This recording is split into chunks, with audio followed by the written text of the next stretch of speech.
Esta noite, enquanto você se acomoda e se prepara para o descanso, está prestes a embarcar em uma jornada diferente de qualquer outra.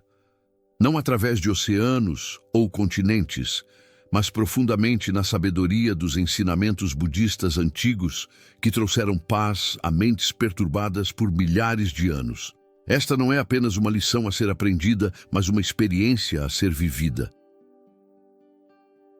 Enquanto sua respiração desacelera e seu corpo relaxa, permita-se ser transportado para um lugar onde o tempo se move de forma diferente, onde cada momento possui um significado profundo, onde cada experiência, mesmo as difíceis, carrega um propósito. Liberte-se das preocupações do dia. Solte a tensão em seu corpo. Pelas próximas horas, você descobrirá por que o budismo ensina que tudo, absolutamente tudo, acontece por uma razão. Bem-vindo ao canal Infinitudes. Sua jornada começa agora. Imagine-se caminhando por uma trilha serpenteante que sobe pelas montanhas. O ar fica mais puro a cada passo e o ruído do mundo moderno gradualmente desaparece, substituído pelos sons suaves da natureza. O sussurro do vento através dos pinheiros, o distante canto dos pássaros, o murmúrio de um riacho próximo.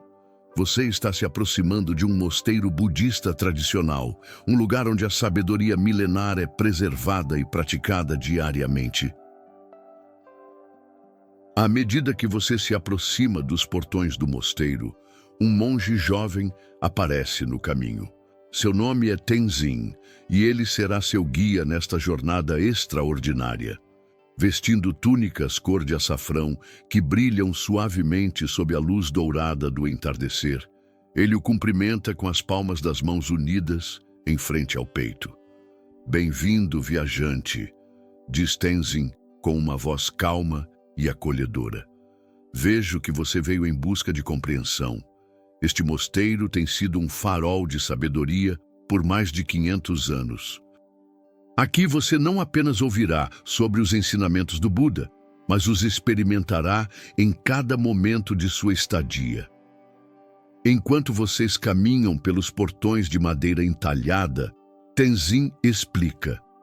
Você pode estar se perguntando por que dizemos que tudo acontece por uma razão. Esta não é uma afirmação feita levianamente, nem é uma tentativa de explicar o inexplicável. É, na verdade, uma observação profunda sobre a natureza da realidade, uma compreensão que emerge quando vemos claramente como todas as coisas estão interconectadas. O pátio do mosteiro se estende diante de vocês, sereno e ordenado. Monges de várias idades movem-se silenciosamente, cada um absorto em suas tarefas. Alguns varrem folhas caídas, outros carregam água, e alguns simplesmente caminham em meditação. Há uma qualidade atemporal neste lugar, como se cada momento fosse simultaneamente comum e sagrado. Observe como cada pessoa aqui se move, sussurra Tenzin. Veja a atenção plena em cada gesto. Este é o primeiro ensinamento que quero compartilhar com você. A consciência de que cada ação, por menor que seja, faz parte de uma teia maior de causa e efeito. Tenzin o guia até um jardim tranquilo onde um monge mais velho chamado Lobsang está cuidando de plantas. Suas mãos trabalham suavemente na terra, transplantando mudas jovens com cuidado infinito.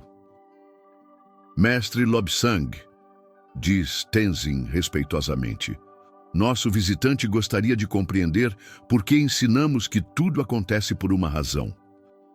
O monge mais velho levanta os olhos das plantas e sorri gentilmente. "Ah, essa é uma das perguntas mais importantes que alguém pode fazer." Ele responde, limpando a terra de suas mãos. "Venha, sente-se aqui no jardim comigo e deixe-me explicar através de algo que você pode ver e tocar." Vocês se sentam em almofadas dispostas em círculo ao redor de um pequeno canteiro. Lobsang pega uma semente em suas mãos e a mostra para você. Esta pequena semente, ele começa, contém o potencial para se tornar uma árvore magnífica. Mas essa transformação não acontece por mágica ou por acaso. Ela requer condições específicas: solo fértil, água adequada, luz solar, temperatura apropriada. Sem essas condições, a semente permanece apenas uma semente. Com elas, torna-se algo muito maior do que suas origens sugerem. Ele planta a semente cuidadosamente na terra preparada. Assim como existem leis físicas que governam o crescimento das plantas, leis que podemos observar e compreender, também existem leis morais e espirituais que governam a experiência humana. Chamamos isso de karma, mas não no sentido popular de recompensa e punição. Karma significa simplesmente ação e refere-se à verdade fundamental de que toda ação produz resultados. Tenzin acrescenta: é como esta semente. Se você planta sementes de gentileza, paciência e compaixão, você eventualmente colherá frutos semelhantes. Se você planta sementes de raiva, ganância e ignorância, os frutos serão correspondentes. Mas assim como algumas plantas crescem rapidamente e outras levam anos para amadurecer, os resultados de nossas ações podem se manifestar imediatamente ou muito tempo depois. Lobsang se levanta e caminha até uma árvore frutífera próxima. Veja esta árvore, ele diz, apontando para seus galhos carregados. Ela não produziu esses frutos da noite para o dia. Foram necessários anos de crescimento, estações de florescimento, polinização, cuidado constante. Da mesma forma, as circunstâncias de nossas vidas são o resultado de incontáveis ações, nossas próprias e de outros acumuladas ao longo do tempo. Mas isso não significa que somos vítimas do destino, Tenzin esclarece rapidamente. Compreender o karma nos empodera. Se sabemos que nossas ações têm consequências, podemos escolher nossas ações com sabedoria. Podemos plantar sementes que produzirão frutos que queremos experimentar. O sino do mosteiro ressoa suavemente, marcando o início da noite. Tenzin o conduz através de corredores iluminados por lanternas de papel, onde a luz dourada dança nas paredes de madeira polida. Hoje você observará como vivemos aqui, ele explica. Não é apenas sobre meditação formal, embora isso seja importante. É sobre trazer consciência plena para cada aspecto da vida. Vamos começar com nossa refeição da noite.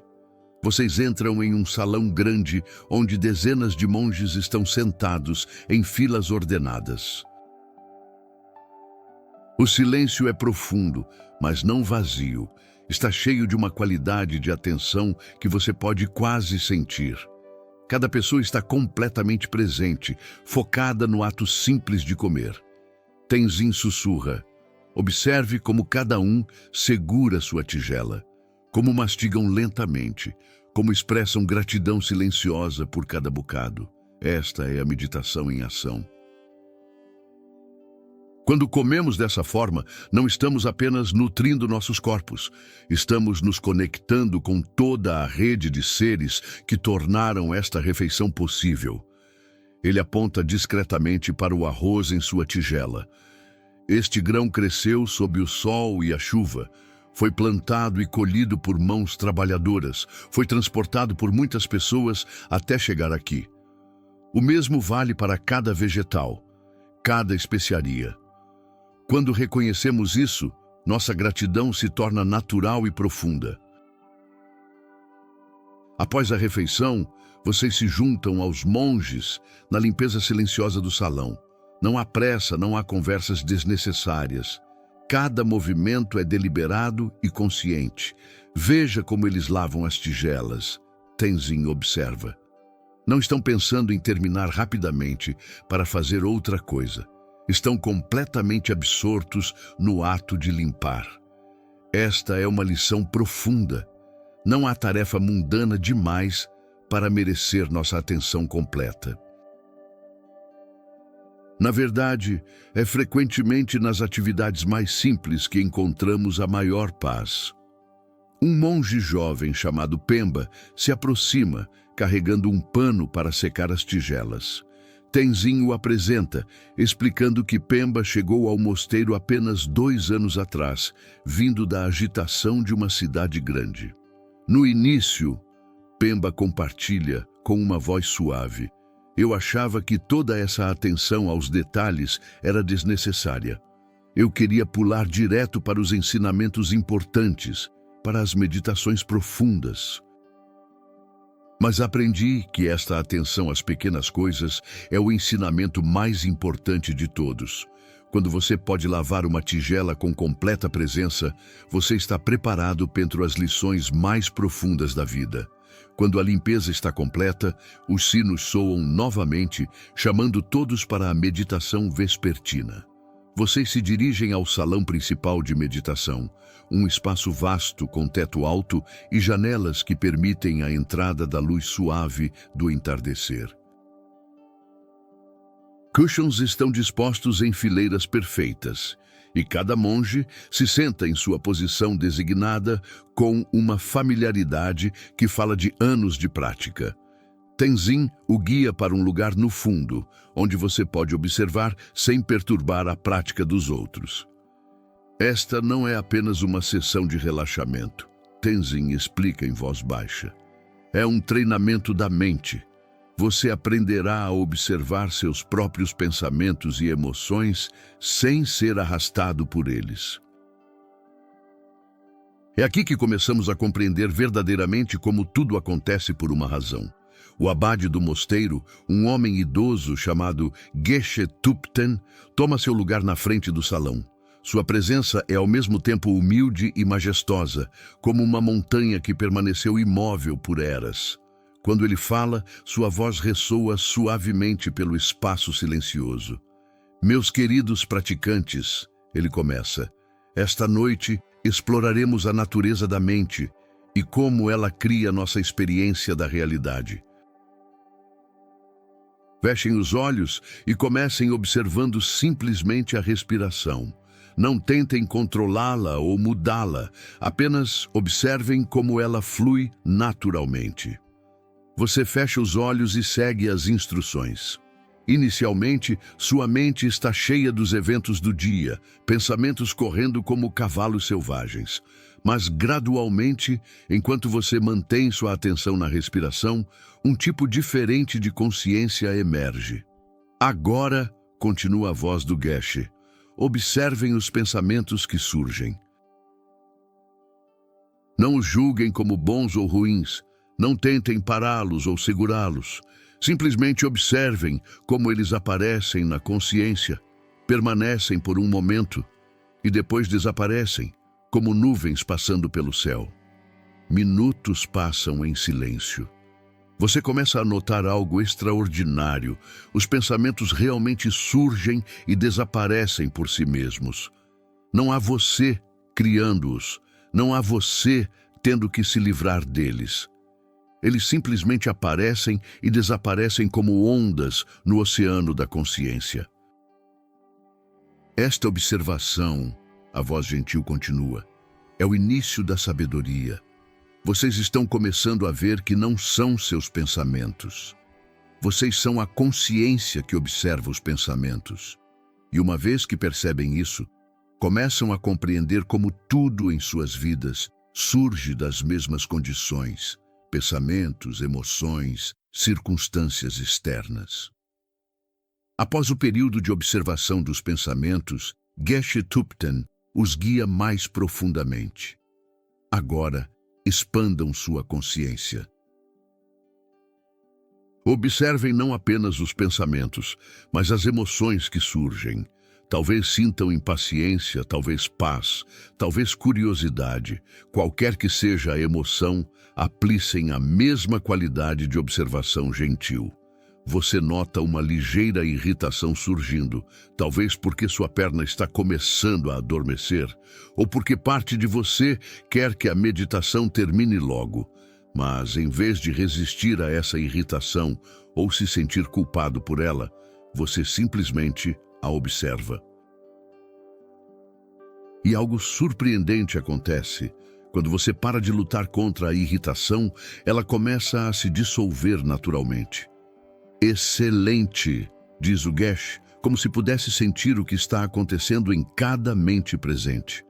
Vocês estão descobrindo que a resistência é o que dá poder às nossas dificuldades. Quando observamos sem resistir, até mesmo as emoções mais desafiadoras revelam sua natureza transitória. Quando a meditação formal termina, ainda há luz suficiente para uma caminhada pelos jardins do mosteiro. Tenzin o leva até um pequeno lago, onde lótus flutuam serenamente na superfície da água.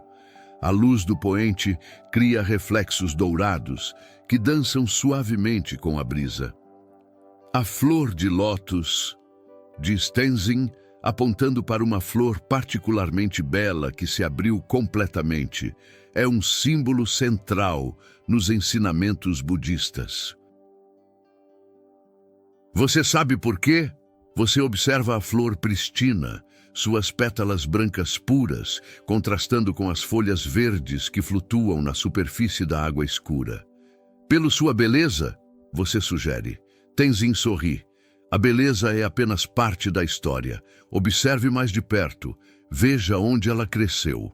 Ele aponta para o caule da flor, que desaparece na água lodosa abaixo. A lótus tem suas raízes no lodo do fundo do lago. Ela cresce através da água escura, através de camadas de decomposição e sujeira. Mas quando finalmente rompe a superfície, ela é absolutamente pura e bela. Ele se ajoelha na beira do lago, tocando suavemente uma das folhas. Esta é uma metáfora perfeita para o despertar espiritual. Nossa sabedoria e compaixão não crescem apesar de nossas dificuldades. Elas crescem por causa delas. O lodo não é um obstáculo para a lótus. É a própria condição que torna possível sua beleza. Uma libélula pousa delicadamente em uma das folhas de lótus, suas asas iridescentes brilhando na luz. Veja, sussurra Tenzin. Até mesmo esta pequena criatura faz parte da teia de interdependência. Ela ajuda a polinizar as flores, se alimenta dos insetos que poderiam danificar as plantas e, eventualmente, quando morrer, se tornará parte do lodo que nutrirá futuras gerações de lótus. Isso é o que queremos dizer quando falamos que tudo acontece por uma razão, ele continua. Não que há alguma força misteriosa planejando cada evento, mas que tudo está interconectado de maneiras que raramente vemos completamente. Cada experiência, até mesmo as mais dolorosas, pode se tornar o lodo do qual nossa sabedoria e compaixão crescem. Vocês permanecem em silêncio por vários minutos, observando as lótus no lago. O sol está se pondo, pintando o céu em tons de laranja e rosa que se refletem na água. Há uma qualidade quase atemporal neste momento, como se vocês estivessem testemunhando algo eterno e sempre presente. Na manhã seguinte, você é despertado pelos sons suaves do mosteiro acordando, o sino matinal, o murmúrio distante de orações, passos silenciosos nos corredores. Tenzin aparece à sua porta com uma xícara de chá fumegante. Hoje, ele diz, oferecendo o chá, você participará do trabalho do mosteiro. Não é apenas sobre manter o lugar funcionando, é sobre aprender a agir com sabedoria e propósito. Após um café da manhã simples tomado em silêncio meditativo, vocês se juntam a um grupo de monges que está trabalhando na construção de um novo muro de pedra ao redor do jardim de ervas medicinais. O trabalho é lento e deliberado, cada pedra sendo cuidadosamente selecionada e colocada. um monge experiente chamado Norbu lidera o trabalho. Suas mãos são calejadas por décadas de labor, mas seus movimentos são graciosos e precisos. Venha, ele chama, deixe-me mostrar como escolhemos as pedras. Norbu o leva até uma pilha de pedras de vários tamanhos e formas. Você poderia pensar que simplesmente pegamos qualquer pedra e tentamos forçá-la a se encaixar onde queremos. Mas isso resultaria em um muro fraco que cairia com a primeira tempestade. Em vez disso, observamos cuidadosamente cada pedra, entendemos sua forma natural e então encontramos o lugar onde ela se encaixa perfeitamente. Ele pega uma pedra angular e a mostra para você. Esta pedra tem uma forma específica. Não posso mudá-la para se adequar aos meus desejos, mas posso trabalhar com sua forma natural para encontrar onde ela pertence no muro. Tenzin se aproxima, carregando uma pedra mais pesada. Este é um ensinamento sobre a ação correta, ele explica, colocando a pedra cuidadosamente no lugar. Ação correta não significa forçar o mundo a se conformar aos nossos desejos.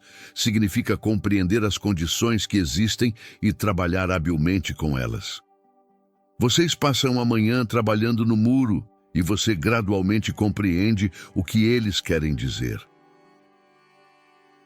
Quando você tenta forçar uma pedra em um lugar onde ela não se encaixa naturalmente, o trabalho se torna frustrante e o resultado é instável. Mas quando você observa pacientemente a forma da pedra e encontra seu lugar natural, o trabalho flui facilmente e o muro se torna forte. A vida é assim, reflete Norbu, limpando o suor de sua testa. Muitas vezes queremos que as circunstâncias sejam diferentes do que são. Queremos que as pessoas ajam de maneira diferente, que os eventos se desenrolem de acordo com nossos planos. Mas quando lutamos contra a realidade, criamos sofrimento para nós mesmos e para outros. Ele aponta para uma seção do muro onde algumas pedras foram forçadas em posições inadequadas. Vê como essas pedras não se encaixam bem, elas criam pontos fracos. Eventualmente, teremos que removê-las e encontrar pedras que se encaixem naturalmente, ou encontrar lugares diferentes onde essas pedras possam contribuir para a força do muro. Isso não significa que somos passivos. Tenzin acrescenta rapidamente. Significa que somos inteligentes, como um falcão que usa as correntes térmicas para voar com menos esforço. Aprendemos a trabalhar com as forças naturais, em vez de contra elas. Durante o almoço, um jovem monge chamado Karma se aproxima de vocês, visivelmente perturbado. Suas mãos tremem ligeiramente enquanto ele segura sua tigela, e há lágrimas em seus olhos. Mestre Tenzin, ele diz com voz embargada, recebi notícias da minha família. Meu pai está muito doente e não sei se devo deixar o mosteiro para estar com ele. Estou com raiva de mim mesmo por ter vindo para cá, com medo de que ele morra antes que eu possa vê-lo novamente, e confuso sobre qual é a coisa certa a fazer. Tenzin coloca gentilmente sua mão no ombro do jovem. Karma, obrigado por compartilhar isso conosco. Suas emoções são completamente naturais e compreensíveis. Vamos sentar juntos e explorar o que você está sentindo. Eles se sentam em um local tranquilo do jardim e você é convidado a participar da conversa. Tenzin começa com uma pergunta simples. Karma, quando você sente essa raiva direcionada a si mesmo, onde ela está localizada em seu corpo? Karma fecha os olhos e leva a mão ao peito. Aqui, ele diz, como um nó apertado que torna difícil respirar. E o medo? Onde você sente o medo? No meu estômago, como se algo estivesse se contraindo e se retorcendo. Excelente, diz Tenzin. Você está aprendendo a observar suas emoções, ao invés de ser completamente dominado por elas. Agora, vamos observar esses sentimentos juntos, como observamos os pensamentos durante a meditação. Eles passam vários minutos em silêncio, Karma respirando profundamente e observando as sensações em seu corpo. Gradualmente, você pode ver sua postura relaxar ligeiramente. As emoções, explica Tenzin suavemente, são como o clima. Às vezes temos tempestades, às vezes temos calmaria, às vezes há nuvens escuras, às vezes céu claro. Mas o céu em si, nossa consciência fundamental, permanece inalterado por qualquer condição climática. Ele aponta para o céu acima, onde nuvens brancas flutuam lentamente. Vê aquelas nuvens? Elas parecem sólidas à distância, mas se você voasse através delas, descobriria que são apenas vapor de água. Da mesma forma, nossas emoções parecem sólidas e permanentes quando estamos no meio delas, mas quando as observamos com consciência clara, revelam sua natureza transitória. Mas isso não significa que devemos ignorar nossas emoções, Karma pergunta, ou que elas não são importantes. Absolutamente não, Tenzin responde. Suas emoções contêm informações importantes. Sua preocupação com seu pai mostra seu amor por ele. Sua confusão mostra que você está levando suas escolhas a sério. Mas você não precisa ser controlado por essas emoções. Você pode usá-las como informações enquanto mantém sua capacidade de escolher sua resposta. Geshe Thupten se aproxima tendo ouvido parte da conversa. Karma, ele diz gentilmente, deixe-me contar uma história que pode ajudar. Uma vez, um discípulo perguntou ao Buda, se tudo é impermanente, por que nos apegamos tanto às coisas? O Buda respondeu, é precisamente porque tudo é impermanente que cada momento é precioso. O apego surge quando esquecemos essa impermanência e tentamos fazer com que as coisas durem para sempre. O abade se senta com eles na grama. Seu amor por seu pai é precioso, exatamente porque não durará para sempre, pelo menos não nesta forma. A pergunta não é se você deve sentir suas emoções, mas como pode honrá-las enquanto age com sabedoria. Enquanto o sol se põe, vocês se reúnem no jardim para refletir sobre os ensinamentos do dia. Tenzin trouxe chá quente e vocês se sentam em círculo sob uma árvore antiga cujos galhos formam um dossel natural. Hoje exploramos vários conceitos fundamentais. Tenzin começa, servindo o chá em pequenas xícaras de cerâmica. Vamos revisá-los juntos, não como lições a serem memorizadas, mas como compreensões a serem vividas. Ele enumera nos dedos. Primeiro, discutimos a impermanência, como tudo está constantemente mudando. Segundo, exploramos o karma, como nossas ações criam condições para experiências futuras. Terceiro, praticamos a atenção plena, estar completamente presente com o que está acontecendo agora. E quarto, começamos a desenvolver equanimidade, a capacidade de permanecer estável e claro, mesmo no meio de emoções intensas. Karma, que agora parece mais calmo, faz uma pergunta. Mestre Tenzin, às vezes sinto que quanto mais aprendo sobre esses ensinamentos, mais quero agarrá-los e torná-los meus. Mas isso não é também uma forma de apego? Tenzin ri suavemente. Que pergunta perceptiva. Sim, é possível até mesmo se apegar aos ensinamentos espirituais. É como usar um espinho para remover outro espinho da sua pele. Eventualmente, você descarta ambos os espinhos. Geshe Thupten se junta ao grupo carregando um livro antigo. Os ensinamentos são como uma jangada, ele explica, abrindo o livro em uma página marcada. Você usa uma jangada para atravessar um rio, mas uma vez que chegou ao outro lado, não continua carregando a jangada nas costas. Os ensinamentos nos ajudam a atravessar o rio do sofrimento, mas não devemos nos apegar a eles como se fossem o destino final. Então, qual é o destino final? Você pergunta. O abade sorri. A pergunta em si revela um equívoco sutil. Não há destino final no sentido de um lugar onde chegamos e depois paramos. A vida é um fluxo constante, um rio que nunca para de fluir. O que muda é nossa relação com esse fluxo. Em vez de sermos arrastados por ele ou tentarmos nadar contra ele, aprendemos a fluir com ele conscientemente. A noite está caindo e as primeiras estrelas começam a aparecer no céu escuro. O som distante dos sinos vespertinos ecoa pelo vale e você sente uma profunda paz se instalando. Esta paz que você está sentindo agora, observa Tenzin, não vem de ter resolvido todos os problemas ou obtido todas as respostas. Vem de parar de lutar contra este momento, seja ele qual for. Esta é a verdadeira liberdade. Não a ausência de desafios, mas a capacidade de encontrar paz mesmo no meio deles.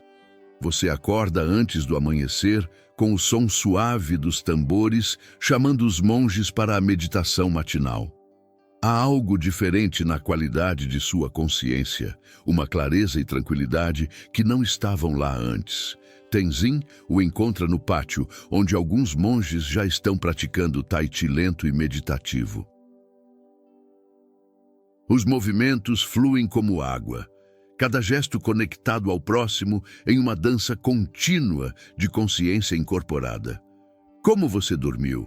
Tenzin pergunta, mas há algo em seu olhar que sugere que ele já sabe a resposta.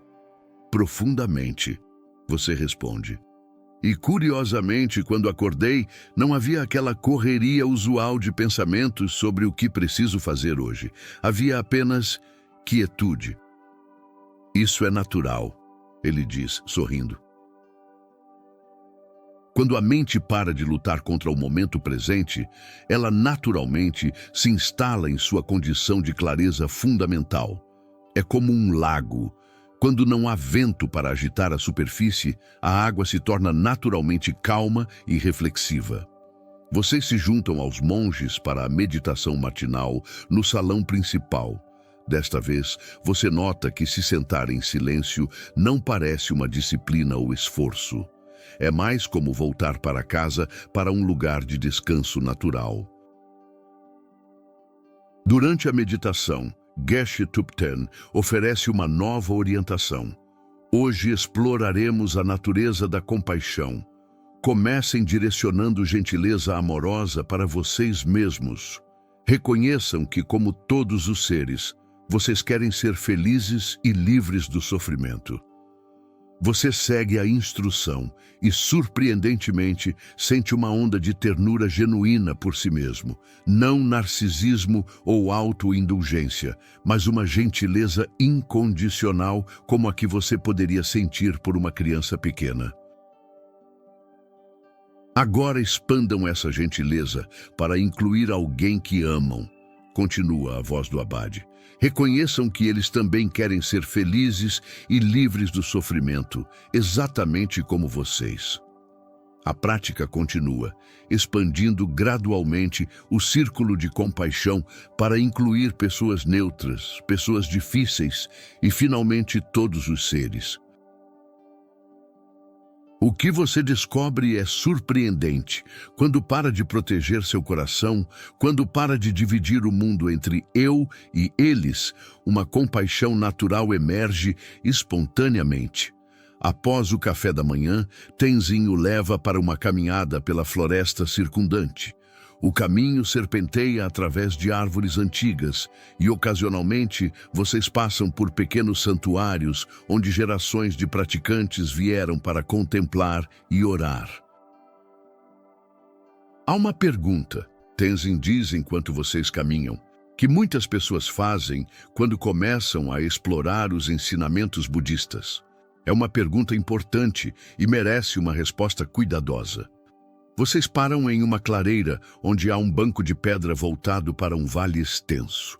Lá embaixo, você pode ver campos cultivados, pequenas aldeias e pessoas vivendo suas vidas cotidianas. A pergunta é esta, Tenzin continua, sentando-se no banco. Se tudo acontece por uma razão, se karma é real, então isso significa que as pessoas merecem seu sofrimento. Que crianças que nascem na pobreza ou vítimas de desastres naturais, de alguma forma causaram sua própria dor. Ele olha para o vale abaixo, onde a vida humana se desenrola em toda sua complexidade. Esta é talvez a pergunta mais difícil que enfrentamos, e é crucial que não a respondamos de forma superficial ou insensível. Vocês ficam em silêncio por um momento, observando um agricultor lá embaixo, trabalhando em seu campo, movendo-se lentamente entre as fileiras de plantas. Primeiro, Tenzin começa cuidadosamente. Devemos entender que o karma não é um sistema de justiça no sentido humano. Não é uma força cósmica que pune os maus e recompensa os bons. É simplesmente a observação de que ações têm consequências, que tudo surge de condições. Ele pega uma pequena pedra do chão e a atira suavemente na direção de uma árvore próxima. A pedra segue um arco natural e cai na grama. Quando atiro esta pedra, ela segue as leis da física. Gravidade, momentum, resistência do ar. Não há julgamento moral envolvido. A pedra não merece cair onde cai. Ela simplesmente segue as condições que foram criadas. Da mesma forma, continua, quando observamos o sofrimento no mundo, não estamos vendo punição ou recompensa. Estamos vendo os resultados complexos de incontáveis condições, algumas criadas por ações individuais, outras por forças sociais, econômicas, ambientais, históricas. Um pássaro pousa na árvore próxima e começa a cantar. Tenzin aponta para ele. Esse pássaro não escolheu nascer como pássaro, não fez nada para merecer asas ou a capacidade de voar. Ele simplesmente surgiu das condições que estavam presentes. Da mesma forma, nenhuma criança escolhe as circunstâncias de seu nascimento. Então, por que os ensinamentos budistas enfatizam o karma individual? Você pergunta. Porque, embora não controlemos todas as condições que nos afetam, controlamos nossas respostas a essas condições. E nossas respostas se tornam novas causas, criando novas condições. Tenzin explica. Uma pessoa pode nascer na pobreza devido a complexas condições históricas e sociais. Como ela responde a essa situação com raiva destrutiva ou com determinação construtiva, com amargura ou compaixão, isso ela pode influenciar. Vocês começam a descer pela trilha, passando por uma pequena cachoeira onde a água cai sobre rochas polidas. Veja esta água, Tenzin diz, apontando para o riacho.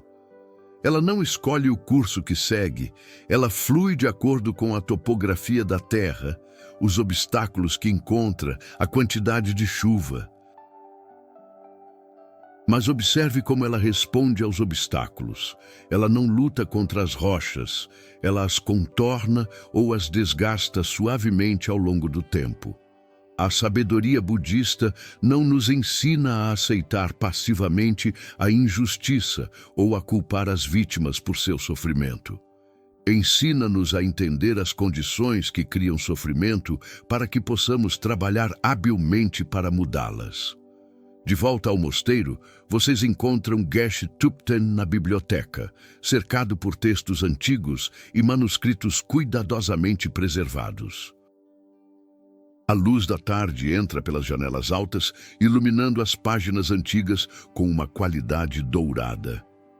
Ah, chegaram na hora perfeita, diz o abade, levantando os olhos de um texto tibetano. Estava justamente preparando um ensinamento sobre as 4 nobres verdades, o primeiro e mais fundamental ensinamento que o Buda compartilhou após sua iluminação. Ele os convida para se sentar em almofadas dispostas ao redor de uma mesa baixa, onde vários textos estão abertos. Estas verdades não são crenças que devemos aceitar, mas observações que podemos verificar em nossa própria experiência. Geshe Thupten desenha 4 círculos em um pedaço de papel. A primeira verdade é que existe sofrimento, não apenas dor física, mas a insatisfação fundamental que surge quando tentamos fazer com que as coisas impermanentes sejam permanentes, quando tentamos controlar o que não pode ser controlado. Ele aponta para pessoas visíveis através da janela. Observe qualquer pessoa por tempo suficiente, e você verá esta verdade em ação. Elas obtêm algo que queriam, sentem prazer temporário, depois se preocupam em perdê-lo ou desejam algo mais. Mesmo nos momentos mais felizes, há uma sombra de consciência de que isso não durará para sempre.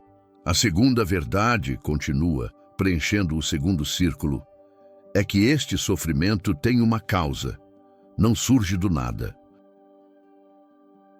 A causa raiz é o que chamamos de sede ou desejo, não apenas querer coisas, mas a compulsão de tornar nossa experiência diferente do que é. Tenzin acrescenta: é como estar sempre com sede, mas cada vez que bebemos, a sede retorna momentos depois. O problema não é ter necessidades legítimas, mas a compulsão interminável de buscar satisfação em coisas que são, por natureza, incapazes de fornecer satisfação duradoura. A terceira verdade, Geshe Thupten continua, seu rosto se iluminando, é que este sofrimento pode cessar. Esta não é apenas uma possibilidade teórica, mas algo que pode ser experimentado diretamente. Quando paramos de lutar contra a natureza impermanente da vida, quando paramos de tentar controlar o incontrolável, uma paz profunda emerge naturalmente. E a quarta verdade? Você pergunta.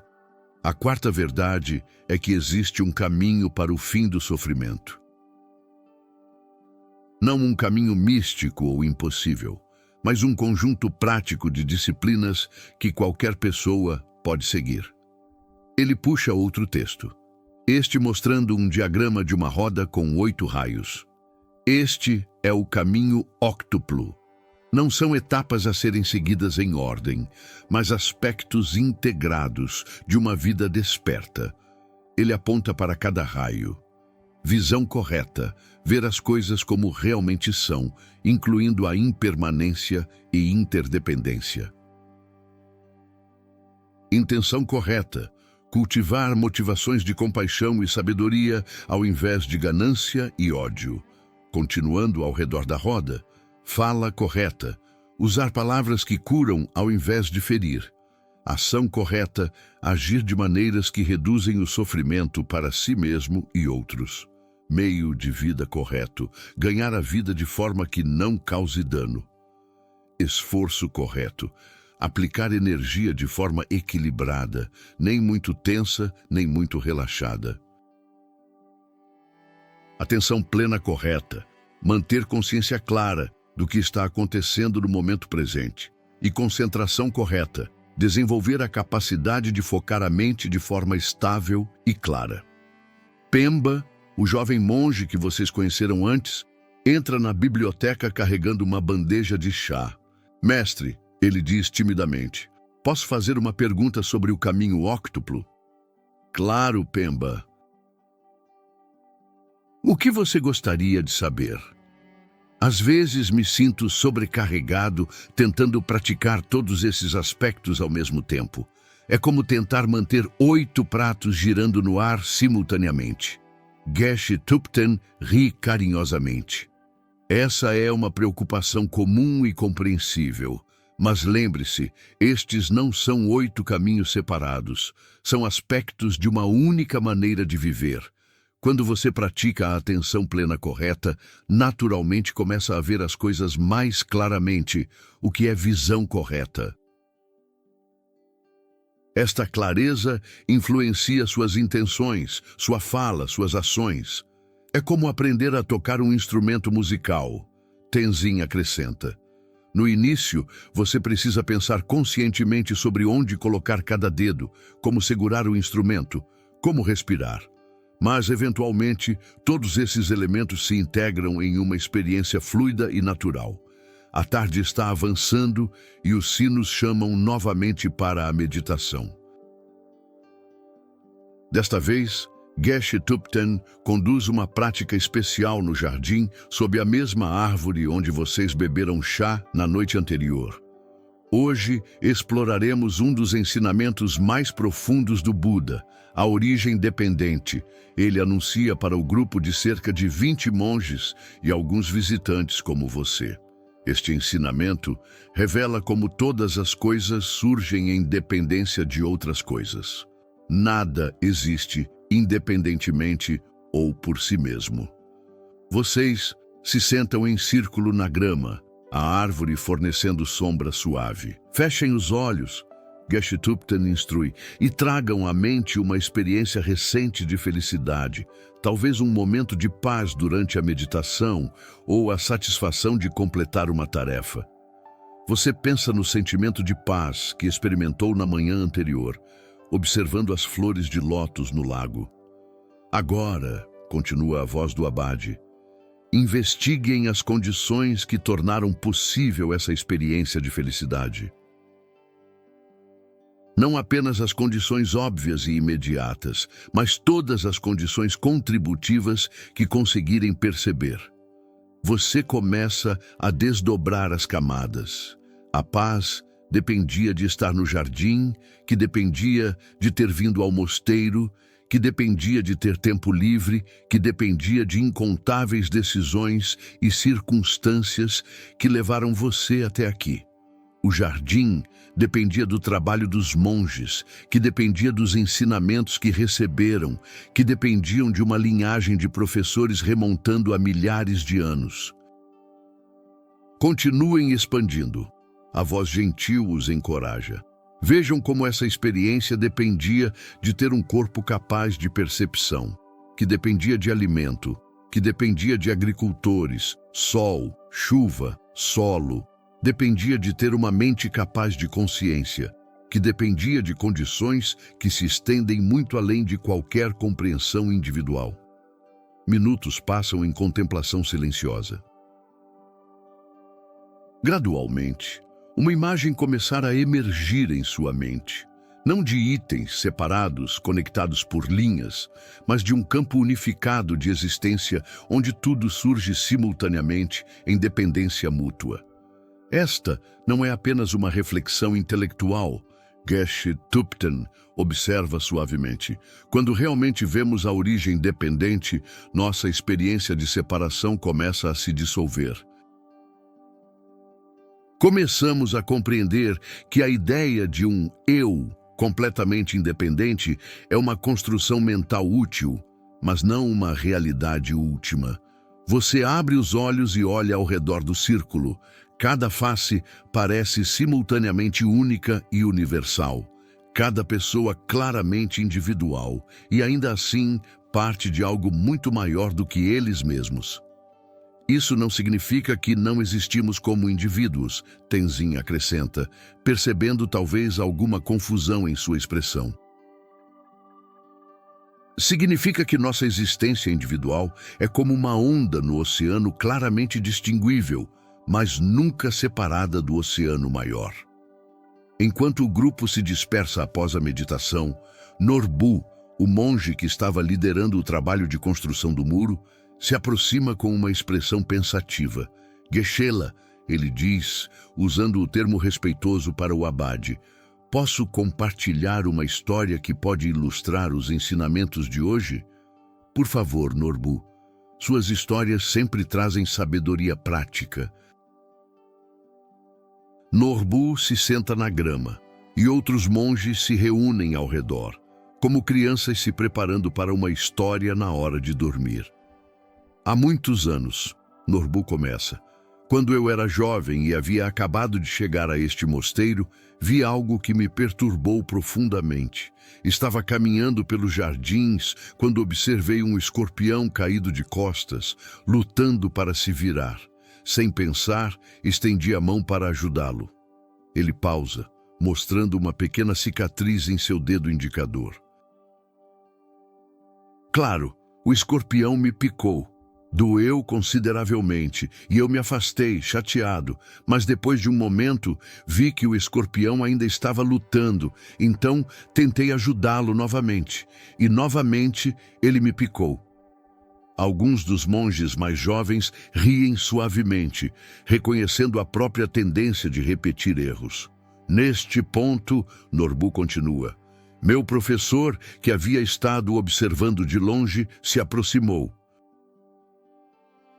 Eu esperava que ele me elogiasse por minha compaixão, ou pelo menos me consolasse por ter sido picado 2 vezes tentando ajudar uma criatura.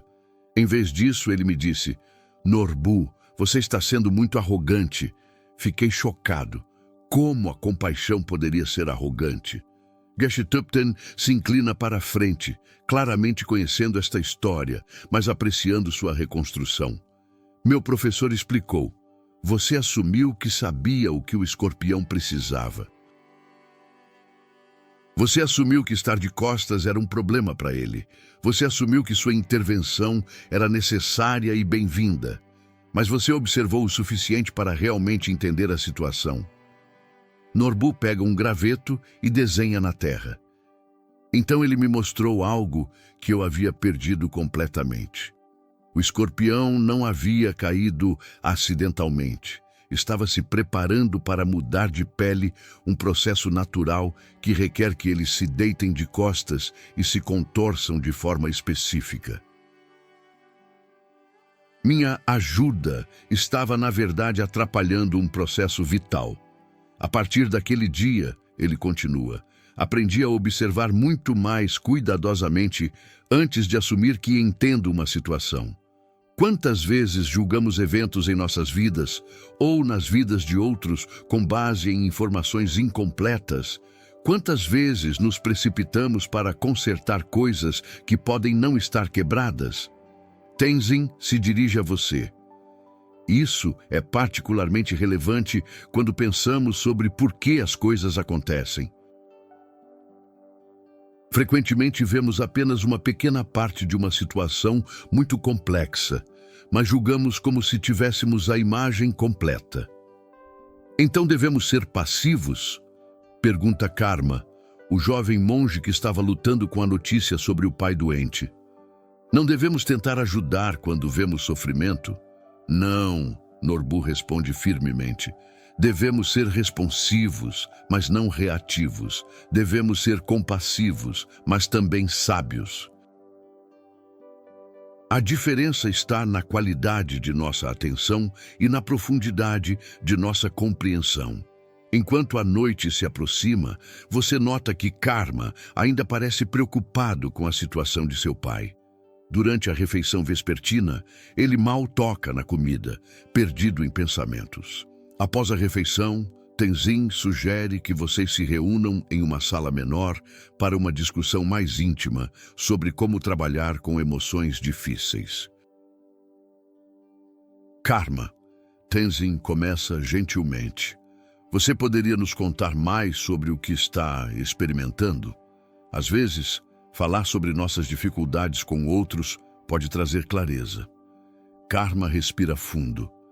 Estou dividido entre 2 impulsos. Parte de mim quer correr para casa imediatamente para estar com meu pai. Outra parte se sente culpada por até mesmo considerar deixar minha prática aqui. E há uma terceira parte que está com raiva, com a doença, com o timing, com o próprio universo por criar esta situação impossível. Essas são todas reações muito humanas e compreensíveis, responde Tenzin. Vamos explorar cada uma delas sem julgamento. Ele se vira para incluir você na conversa. Este é um exemplo perfeito de como os ensinamentos budistas se aplicam a situações reais da vida.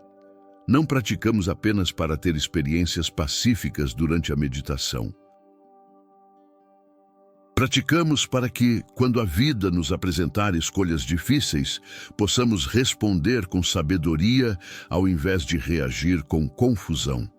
Geshe Thupten entra na sala, carregando uma pequena lamparina de óleo que projeta sombras dançantes nas paredes. Posso me juntar a vocês? Ouvi que estamos discutindo como navegar por emoções desafiadoras. Ele se senta e coloca a lamparina no centro do grupo. Karma, deixe-me fazer uma pergunta. Se seu pai estivesse aqui agora, completamente saudável, o que ele diria sobre seu dilema? Karma fecha os olhos por um momento e um sorriso fraco aparece em seu rosto. Ele diria: filho, por que você está fazendo isso ser sobre você? Faça o que for melhor para todos os envolvidos, incluindo você mesmo, e faça isso com amor. Sabedoria dos pais, observa o abade. Então, como podemos aplicar essa orientação à sua situação? Durante a próxima hora, eles exploram a situação de todos os ângulos. Eles discutem como o karma pode ser mais útil, se correndo para casa em pânico ou tomando tempo para se centrar e então decidir conscientemente. Eles examinam as diferentes formas que o amor pode tomar. Às vezes, proximidade física, às vezes, oferecer orações e energia positiva à distância. O que estou ouvindo, você oferece após ouvir por um tempo, é que a pergunta não é se você deve sentir essas emoções difíceis. Elas são naturais e mostram o quanto você se importa. A pergunta é como você pode honrar seus sentimentos enquanto toma decisões sábias. Exatamente, concorda Tenzin. As emoções são como mensageiros. Elas trazem informações importantes, mas não precisamos deixar que os mensageiros dirigam nossa vida. Geshe Thupten pega a lamparina e a ergue ligeiramente. Veja como esta chama dança. Ela responde a cada movimento do ar, cada mudança na temperatura, mas sua essência, sua capacidade de dar luz, permanece estável. Da mesma forma, podemos permitir que nossas emoções se movam através de nós, sem perder nossa estabilidade essencial. No dia seguinte, após as práticas matinais, Geshe Thupten o leva para uma parte do mosteiro que você ainda não havia visitado. Uma biblioteca especial onde os textos mais antigos são preservados. As paredes são cobertas com estantes que se estendem do chão ao teto, preenchidas com manuscritos em tibetano, sânscrito, chinês e outras línguas que você não reconhece. Estes textos, ele explica, passando os dedos reverentemente ao longo das lombadas de couro gastas pelo tempo, contêm a sabedoria acumulada de milhares de anos de investigação sobre a natureza da mente e da realidade. Ele puxa um manuscrito particularmente antigo e o abre cuidadosamente em uma mesa especial. As páginas são iluminadas com tinta dourada e desenhos intrincados. Quero mostrar-lhe um ensinamento que pode aprofundar sua compreensão de por que dizemos que tudo acontece por uma razão. O manuscrito mostra uma imagem deslumbrante, uma rede infinita de joias, cada uma refletindo todas as outras em um padrão que se estende além das bordas da página. Esta é chamada de rede de Indra. Geshe Thupten explica. É uma metáfora dos ensinamentos Avatamsaka sobre a natureza interconectada da realidade. Imagine uma rede infinita estendendo-se em todas as direções. Em cada ponto de interseção há uma joia perfeitamente polida. Cada joia reflete todas as outras joias na rede. Ele aponta para uma das joias na ilustração. Quando você olha para uma joia, você vê não apenas ela mesma, mas o reflexo de todas as outras joias. E se você olhar para os reflexos dentro dessa joia, você verá reflexos de reflexos, infinitamente. Isso é bonito, você diz, mas como se relaciona com a vida prática? Ele sorri. Cada ser, cada evento, cada momento é como uma dessas joias. Nada existe isoladamente. Tudo está constantemente refletindo e sendo refletido por tudo mais. Quando algo acontece em sua vida, não é um evento isolado. É uma manifestação de incontáveis conexões e condições. Tenzin, que estava organizando textos próximos, se aproxima. Deixe-me dar um exemplo concreto. Ontem, quando Karma recebeu a notícia sobre seu pai, isso não era apenas sobre Karma e seu pai. Essa situação surgiu da rede de relacionamentos e condições que incluem sua família, a comunidade médica tratando seu pai, este mosteiro que o trouxe para sua prática, todos nós que estamos apoiando-o agora e incontáveis outras conexões. E nossa resposta à sua situação, acrescenta Geshe Thupten, cria ondulações que se estendem através da rede. Nossa compaixão, nossa sabedoria, nossa maneira de apoiá-lo, tudo isso se torna parte das condições que afetarão não apenas Karma, mas todas as pessoas que ele tocará no futuro. Você olha novamente para a imagem da rede. Desta vez, ela parece menos como uma representação artística e mais como um mapa de algo real e vivente. Isso pode parecer abstrato, reconhece o Abade, mas você pode experimentar isso diretamente. Na próxima vez que estiver em uma multidão, talvez em um mercado ou estação de trem, pause e considere que cada pessoa que você vê é uma joia na rede. Suas vidas se tocaram, mesmo que brevemente. Suas experiências naquele momento são influenciadas pela presença um do outro. Bem, mais do que isso, Tenzin acrescenta, considere que o humor que você traz para esse espaço, os pensamentos que você pensa, a energia que você emana, tudo isso se torna parte das condições que influenciam a experiência de todos os outros. Seu tempo no mosteiro está chegando ao fim. Na manhã de sua partida, você se junta aos monges para uma meditação final no salão principal. Há algo diferente na qualidade de sua presença agora. Menos esforço, mais naturalidade. Durante a meditação, Geshe Thupten oferece reflexões finais. Vocês passaram estes dias explorando alguns dos ensinamentos mais profundos da tradição budista.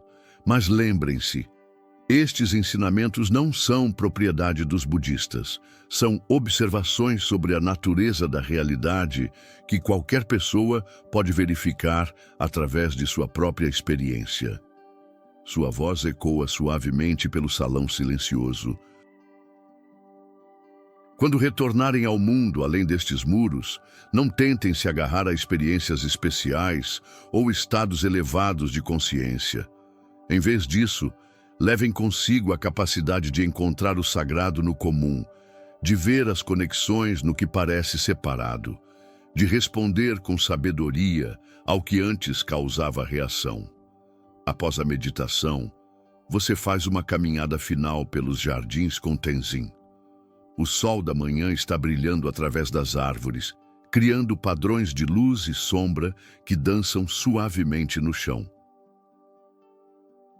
Como você se sente sobre partir?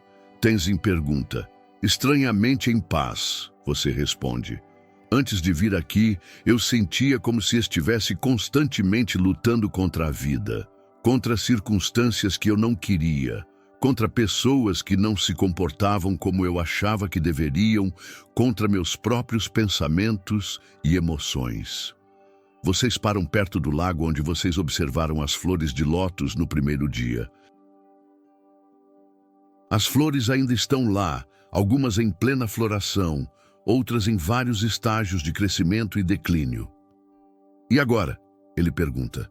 Agora vejo que a luta em si era o problema, não as circunstâncias, não as pessoas, não mesmo meus pensamentos e emoções.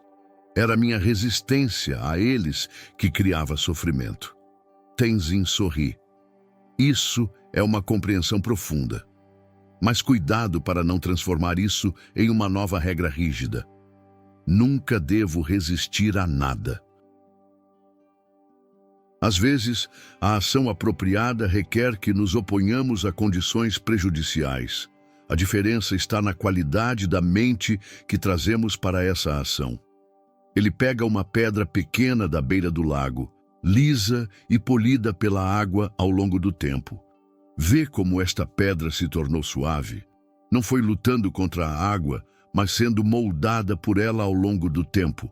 Ainda assim, mantém sua integridade essencial. Essa é a qualidade que você pode cultivar ao retornar ao mundo.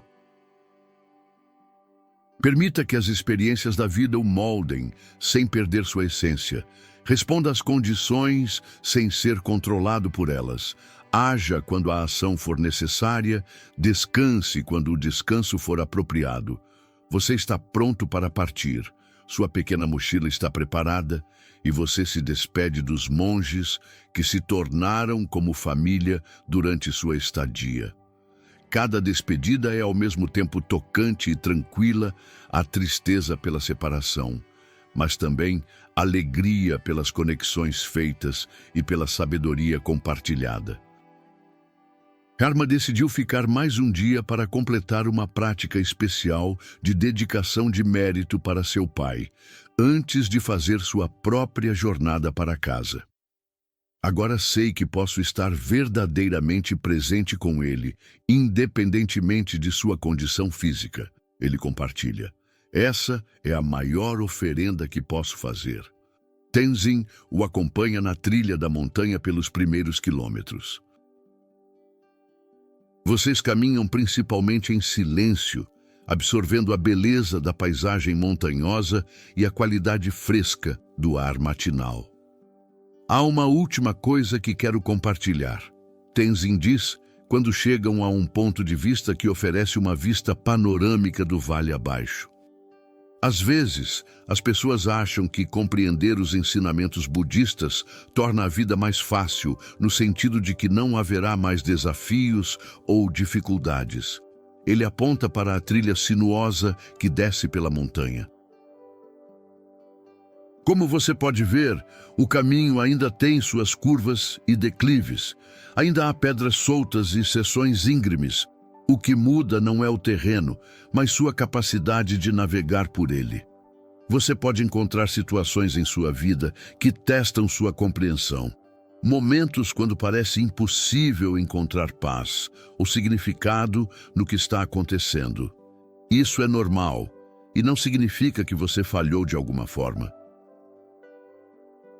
Vocês continuam descendo e Tenzin compartilha histórias de sua própria jornada. Momentos de dúvida, períodos de dificuldade, tempos quando os ensinamentos pareciam distantes e inacessíveis. O que aprendi, ele diz, é que a prática não nos torna imunes ao sofrimento humano. Ela nos dá ferramentas para trabalhar com esse sofrimento de maneiras que podem transformá-lo em sabedoria e compaixão. Eles chegam a uma bifurcação na trilha onde Tenzin precisa retornar ao mosteiro. Lembre-se, ele diz, colocando as mãos juntas em despedida. Você não está deixando os ensinamentos para trás. Você os está levando para o laboratório da vida cotidiana, onde eles podem ser testados e aprofundados. Você continua a descida sozinho, mas não se sente só. Há uma sensação de carregar consigo não apenas memórias da experiência no mosteiro, mas uma qualidade transformada de consciência. As árvores parecem mais vívidas, os sons mais ricos, sua própria respiração mais presente.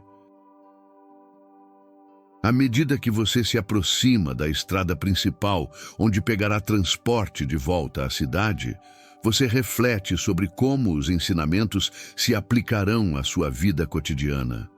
Você pensa em seu trabalho, seus relacionamentos, suas responsabilidades habituais. Uma parte de você sente ansiedade sobre retornar ao ritmo acelerado da vida moderna. Será possível manter essa paz em meio ao trânsito, prazos e as mil pequenas irritações da vida urbana? Mas então você lembra das palavras de Geshe Thupten. A vida cotidiana não é um obstáculo para a prática espiritual. É o campo onde a prática se torna real. Você para em uma pequena aldeia para almoçar antes de continuar sua jornada. O restaurante é simples e você se encontra observando as pessoas ao seu redor com uma qualidade diferente de atenção. A mulher idosa na mesa ao lado, preocupada com sua conta. O jovem garçom, claramente cansado, mas ainda sorrindo para os clientes. A família com crianças pequenas, navegando pelo caos amoroso da vida familiar. Cada pessoa parece uma joia na rede de Indra, cada uma lidando com suas próprias versões de alegria e sofrimento, cada uma fazendo o melhor que pode com as condições que enfrenta. Você come lentamente, praticando a alimentação consciente que aprendeu no mosteiro.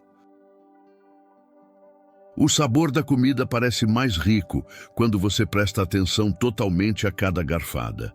O arroz simples revela camadas de textura e nuance que antes passavam despercebidas.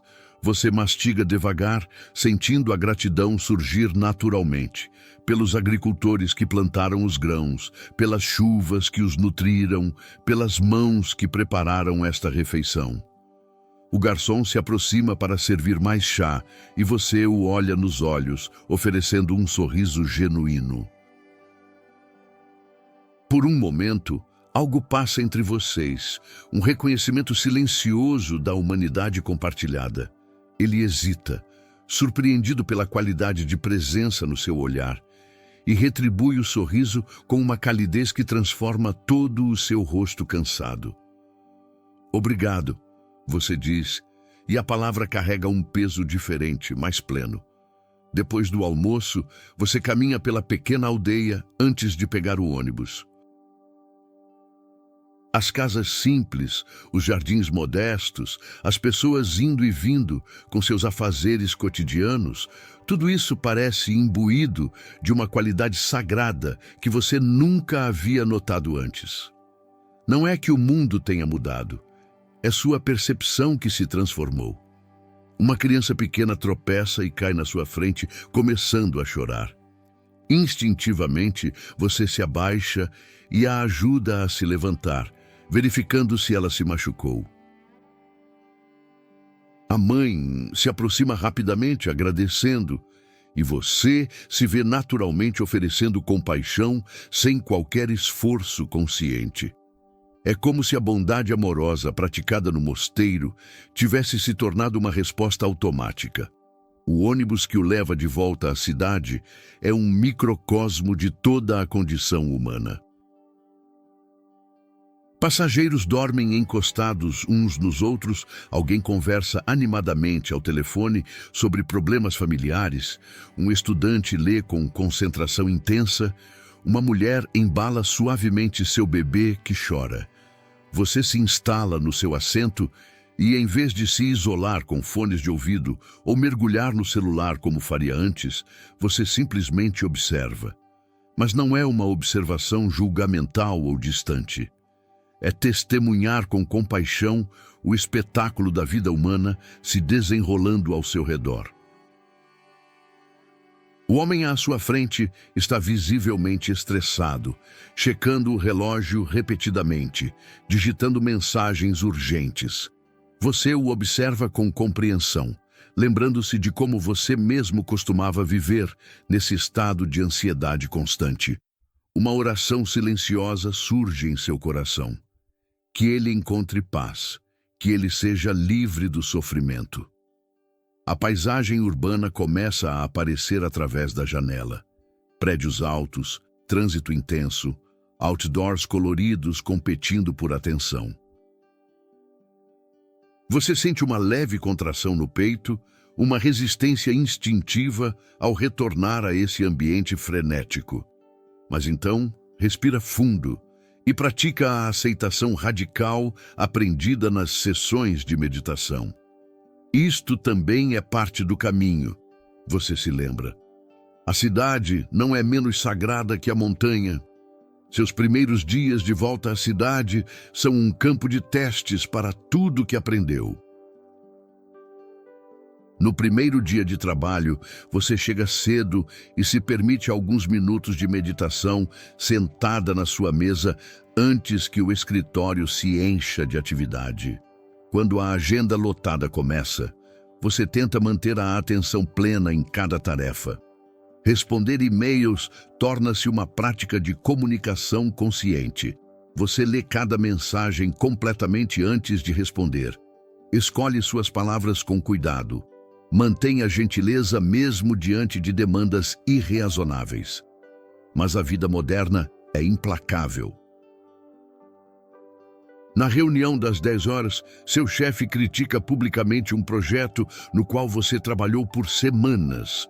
Você sente a raiva familiar surgindo, o impulso de se defender, de contra-atacar.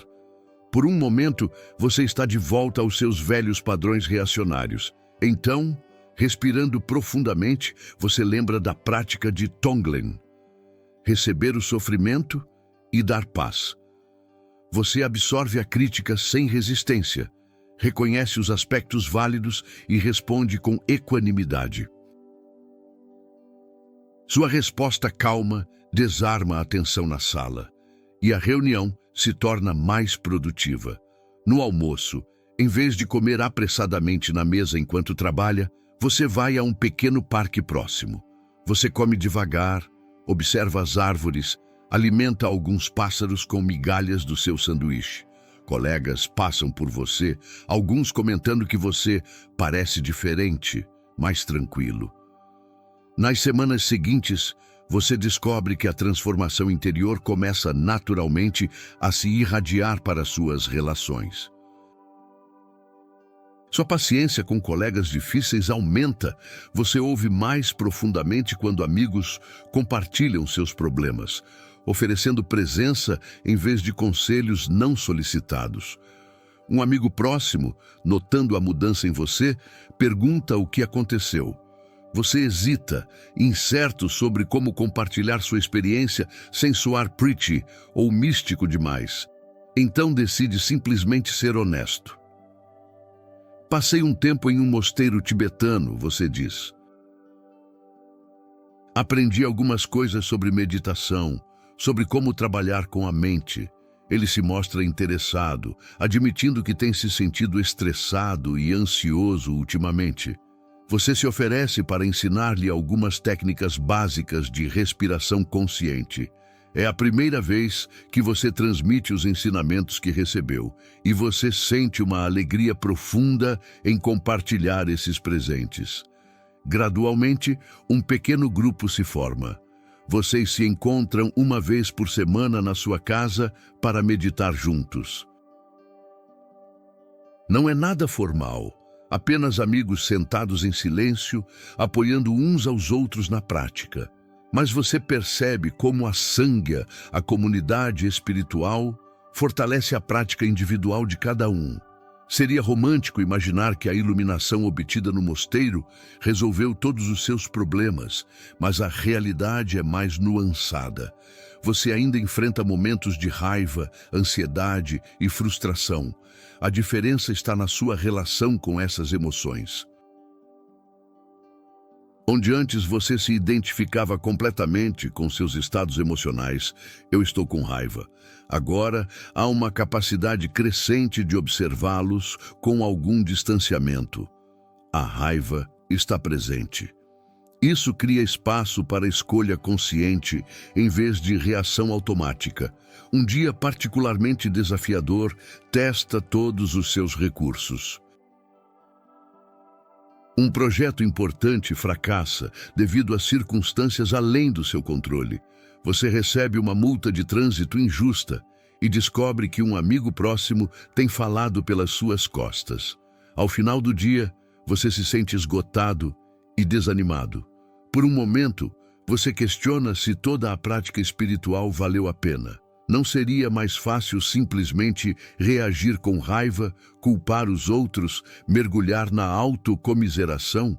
Pelo menos haveria uma satisfação perversa na indignação justa. Mas então, você se lembra das palavras de Geshe Thupten. O objetivo não é nunca mais sentir emoções difíceis. O objetivo é desenvolver uma relação sábia com elas.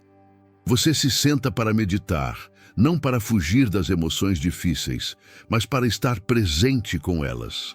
Você sente a frustração no seu corpo, nota os pensamentos de autocomiseração surgindo e passando. Observa como a mente quer criar histórias sobre como a vida é injusta. Gradualmente, sem forçar nada, você sente um amolecimento. As emoções ainda estão lá, mas há menos resistência a elas. E nesse espaço de aceitação, uma sabedoria mais profunda emerge. Todos esses desafios são oportunidades para praticar. A vida não está acontecendo com você, está acontecendo para você, oferecendo chances infinitas de desenvolver paciência, compaixão e sabedoria. Se você gostou desse conteúdo, inscreva-se no canal e deixe um like. Dessa forma, você continuará recebendo notificações de conteúdos como esse. Obrigado por assistir e aqui vai uma sugestão para um próximo vídeo sobre budismo. É só clicar. Até mais!